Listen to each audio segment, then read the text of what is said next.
This video is for all the Infiniti FX35 owners out there that are having problems trying to figure out why their Infiniti is stalling at red lights, stop signs, in parking lots, and the check engine light will never come on.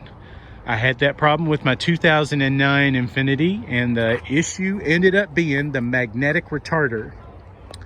And they are located on the front of the engine. You see the two brand new parts, one on each side. It's the whole assembly. There's a magnetic retarder inside each one of these. And you have to get them from Infiniti. It cannot be an aftermarket part. It has to be an OEM Infiniti part, because evidently finding out you cannot buy aftermarket parts for Infinitis. Some of the electronic parts will not jive well with the computer on these things. So I don't know the mechanics of it, but ended up being the magnetic retarder.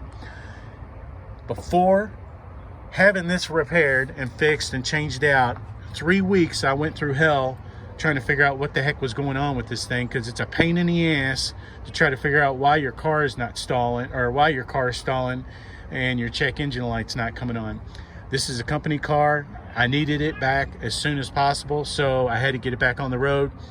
Anyway, I'll tell you all the things I did before finally diagnosing the magnetic retarders being the issue. I had the throttle bodies cleaned. I had the, like I said, the ECM software update on this. I had the throttle body relearn. I even changed out myself, thinking that the mass airflow sensors were bad. Sitting right up on top here, it was not that. Ended up also myself changing out the camshaft position sensors. There's two on the back, just right up to the top there, one on each side, and they were pretty easy to change out. And anyway, ended up being the magnetic retarders. They're $1,000 a piece, and again, you have to get them through Infiniti. But anyway, this is the issue I was having.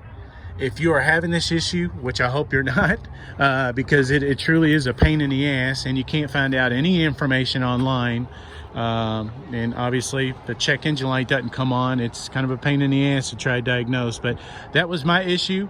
If you're having this issue, that's how to fix it. And anyway, I hope this video was helpful. Thanks.